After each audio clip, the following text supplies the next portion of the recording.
So I had to be here. I had to come. Even though I was afraid I might make a fool of myself. In fact, if you really want to know the truth, I had to come exactly because I might make a fool of myself. Now, what am I talking about? Here it is.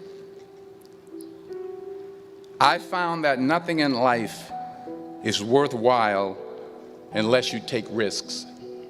Nothing.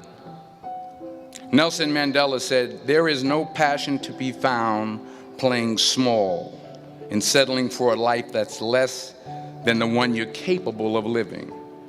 Now, I'm sure in your experiences in school and applying to college and picking your major and deciding what you want to do with life, I'm sure people have told you to make sure you have something to fall back on.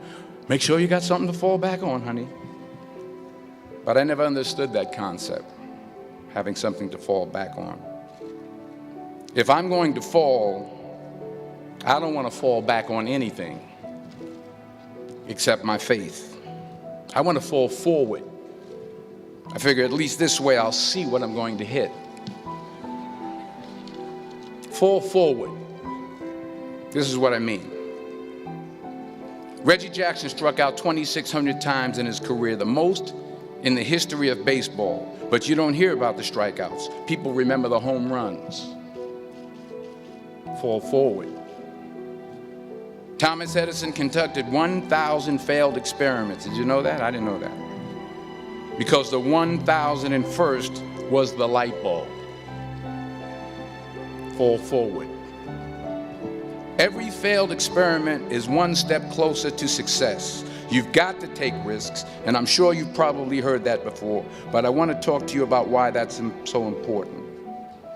I got 3 reasons, and then you can pick up your iPhones. First, you will fail at some point in your life. Accept it. You will lose. You will embarrass yourself. You will suck at something. There's no doubt about it.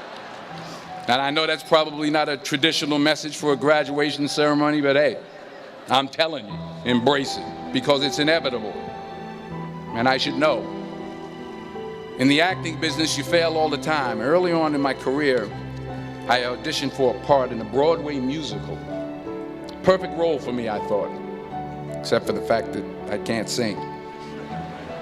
So I'm in the wings, I'm about to go on stage, but the guy in front of me, he's singing like Pavarotti. He's just, and he's just going on and on and on, and I'm just shrinking, I'm getting smaller and smaller. So they say, "Oh, thank you very much, and you'll be hearing from us." So I come out with my little sheet music, and it was Just My Imagination by the Temptations. That's what I came up with. So I hand it to the accompanist, and she looks at it and looks at me and looks out at the director and was like, "All right." So I start, I'm going to sing. I'm like, "It's just my imagination. Once again, and then coming away with me." And I'm not saying anything, so I'm thinking I'm getting better. So I could start getting into it. So I assumed I didn't get the job. But the next part of the audition, he called me back. The next part of the audition is the acting part of the audition.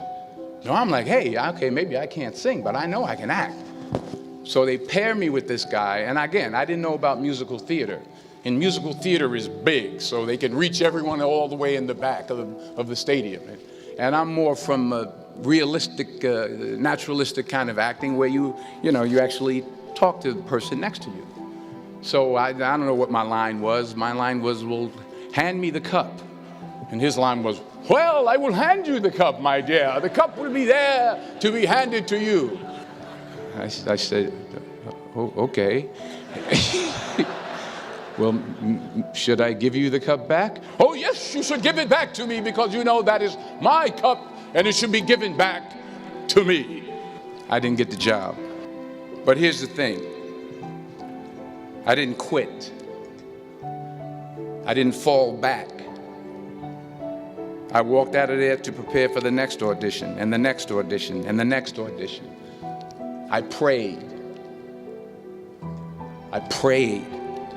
and I prayed.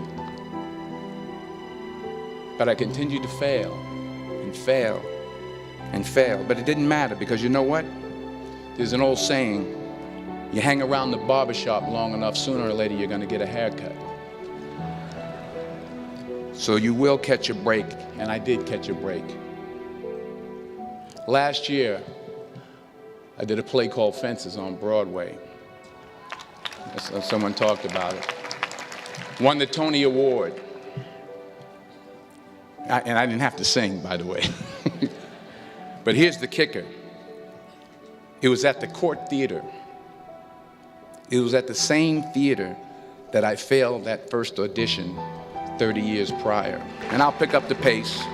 The point is, every graduate here today has the training and the talent to succeed. But do you have the guts to fail? Here's my second point about failure. If you don't fail, you're not even trying. I'll say it again. If you don't fail, you're not even trying. My wife told me this great expression. To get something you never had, you have to do something you never did. Les Brown's a motivational speaker. He made an analogy about this. He says, imagine you're on your deathbed, and standing around your deathbed are the ghosts representing your unfulfilled potential. The ghost of the ideas you never acted on. The ghost of the talents you didn't use. And they're standing around your bed, angry, disappointed, and upset. They say, we came to you because you could have brought us to life, they say. And now we have to go to the grave together. So I ask you today, how many ghosts are going to be around your bed when your time comes? You've invested a lot in your education, and people have invested in you. And let me tell you, the world needs your talents. Man, does it ever. I just got back from Africa like 2 days ago, so if I'm rambling on, it's because I'm jet lagged. I just got back from South Africa. It's a beautiful country, but there are places there with terrible poverty that need help. And Africa is just the tip of the iceberg. The Middle East needs your help. Japan needs your help. Alabama needs your help. Tennessee needs your help. Louisiana needs your help. Philadelphia needs your help. The world needs a lot, and we need it from you. We really do. We need it from you young people. I mean, I'm not speaking for the rest of us up here, but I know I'm getting a little grayer. We need it from you, the young people, because remember this. So you got to get out there. You got to give it everything you got, whether it's your time, your talent, your prayers, or your treasures. Because remember this, you will never see a U-Haul behind a hearse.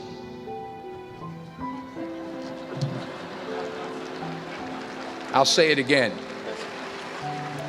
You will never see a U-Haul behind a hearse. You can't take it with you.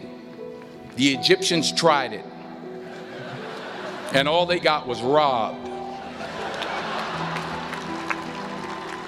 So the question is, what are you going to do with what you have? I'm not talking about how much you have. Some of you are business majors. Some of you are theologians, nurses, sociologists. Some of you have money. Some of you have patience. Some of you have kindness. Some of you have love. Some of you have the gift of long suffering. Whatever it is, whatever your gift is, what are you going to do with what you have? All right, now here's my last point about failure. Sometimes it's the best way to figure out where you're going. And I have spoken to millions of people through my movies. Millions who up till this day couldn't see me. Who up till this day I couldn't see while I was talking to them. And they couldn't see me. They could only see the movie. They couldn't see the real me. But I see you today. And I'm encouraged by what I see. And I'm strengthened by what I see. And I love what I see.